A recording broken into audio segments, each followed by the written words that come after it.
별점 테러 당해보신 적 있으세요? 별점 하나에 울고 웃는 사장님들 저와 함께 하시죠. 여러분의 성장과 성공을 뜨겁게 응원합니다.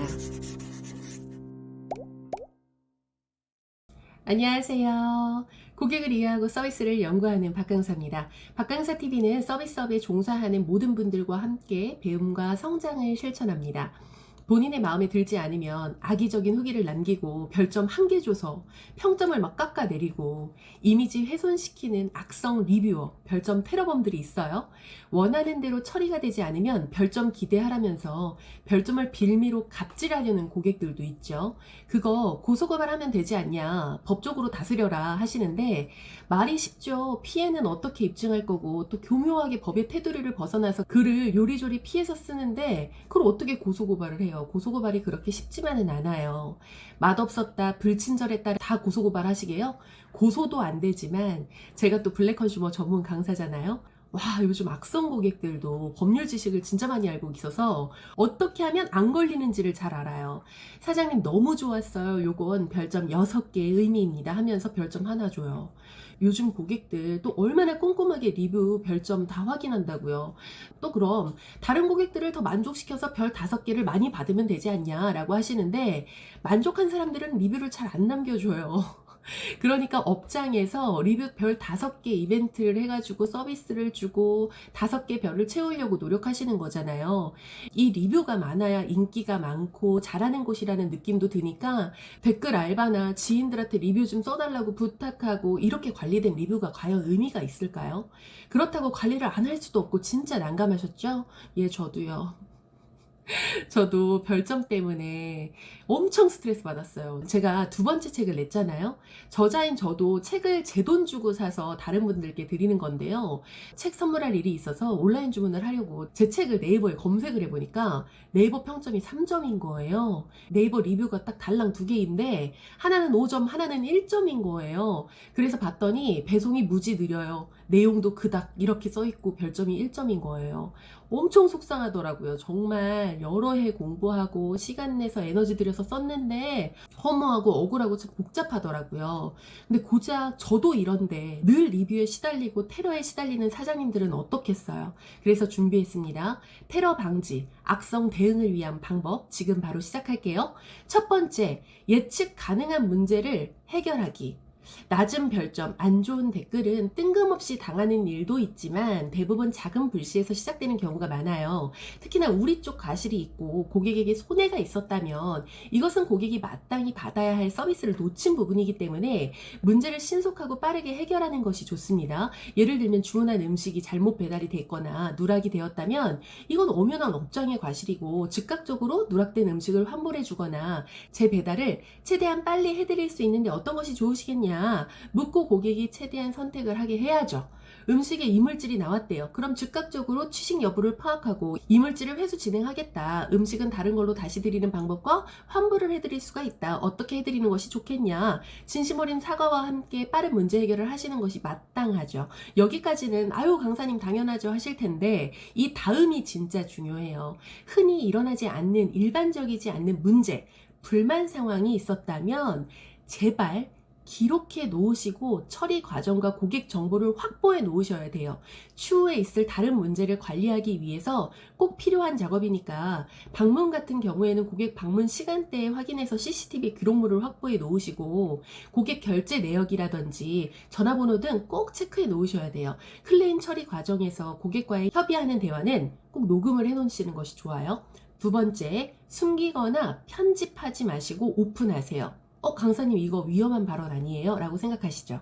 이런 문제점을 제기하실 줄 아는 사장님들은 개인정보에 대한 인식이 높으신 거예요? 맞아요. 오픈해야 할 정보와 오픈하지 말아야 될 정보가 따로 있는데요. 고객이 문제를 해결해 줬음에도 불구하고 내가 불편했고 내가 피해봤으니까 너희도 피해봐라 라는 괘씸한 마음에 별점 1개 주고 음식에서 더러운 거 나옴, 역겨워서 다시는 안 갈 거임, 뭐 이런 식으로 남겼다라고 칠게요. 이때 리뷰가 남은 플랫폼에 댓글을 달 수 있다면 절대 방치하지 마시고 꼭 답글을 달아주세요. 여기서 주의하셔야 할 사항은 고객의 주소나 이름, 전화번호라든지 고객을 알아차릴 수 있는 정보를 적나라하게 쓰면 안 돼요. 어디동 몇 호에 사시는 안경 쓴 남자 고객님 막 이런 거 안 돼요. 어떤 거 남기시냐면 문제가 생겼던 부분에 대한 사실 정보를 남겨주시고, 제일 중요한 건 어떻게 문제 해결을 했는지, 앞으로 어떻게 하겠다라는 내용을 써주시는 것이 중요해요. 여기서 핑계대는 말이 아니라 문제를 인식하고 해결에 집중하는 신뢰 회복에 중점을 두시는 거예요. 예를 들면 고객님, 다시 한번 주문하신 땡땡에서 이물질이 들어간 식사를 제공하게 되어 죄송합니다. 고객님께서 빠르게 발견해 주신 덕분에 이물질 출처를 확인할 수 있었습니다. 해당 이물질은 포장을 제거하는 과정에서 포장지의 일부분인 비닐 1.3cm 조각으로 파악했습니다. 늘 청결하고 위생적인 조리를 한다고 자부했는데 제가 놓치고 있는 부분이 있다는 것을 다시 한번 깨닫고 더욱 위생적인 건강한 음식을 제공할 수 있도록 식자재 관리를 통한 조리를 하겠습니다. 식사비를 환불한 것만으로는 고객님께서 느끼신 불편함을 대신한다라고 생각하지 않습니다. 다음에 찾아주신다면 더욱 맛있고 건강한 음식으로 인사드리겠습니다. 이용해 주셔서 감사합니다. 이런 식으로요. 고객의 리뷰만으로 생길 수 있는 더욱 부정적인 이미지 또는 왜곡된 정보를 예방하기 위해서 문제에 대한 인식과 해결, 그리고 앞으로의 개선 내용까지 알리는 것이 좋아요. 그래서 세 번째, 공문 또는 안내문을 게시하는 겁니다. 답글이나 리뷰 대댓글을 남길 수 없는 상황에는 가게 소개 이미지 파일 또는 정보란에 공지를 하는 것도 방법이고요. 괜히 공지를 해가지고 모르는 사람까지 다 알아버려서 더 큰 손해를 보는 거 아니냐라고 우려를 하실 텐데요. 다수의 고객에게 문제가 생긴 클레임 사안이 있다면 줄줄이 같은 부정적인 내용의 리뷰가 계속 달리고 댓글 달리고 안티 계정 생기고 불매운동 등으로 번지지 않게 발생일로부터 며칠간만이라도 해당 문제사항에 대해서 경위와 대안들을 제시하는 것이 좋아요. 이 방법이 너무 공개적이어서 피해가 더 클 것 같다라고 느껴지신다면 다른 방법으로는요. 피해 고객의 정보를 아신다는 가정하에 피해가 예상되거나 피해가 발생된 고객에게 사과문과 대안을 제시하는 문자 연락이라도 취하시는 것이 맞습니다. 어쩌다 한번 생기는 개인 고객 간의 문제라면 지체 없이 즉각적인 문제 해결이 가능하겠지만 불특정 다수에게 생길 법한 문제는 공지나 안내문으로 게시하는 것이 좋아요. 연락한 사람에게만 보상을 해주고 연락 안 해준 사람에게는 보상을 안 해주면 결국 이렇게 내가 목소리를 내야지 호구가 안 되는구나 생각이 들거든요. 그리고 또 그 업장에 대한 신뢰를 할 수가 없어요. 우리를 믿고 기다려준 고객이 오히려 혜택을 더 많이 받아야 된다고 저는 생각해요. 네 번째입니다. 해당 인터넷 사이트 플랫폼 업체에 이의제기 해주세요.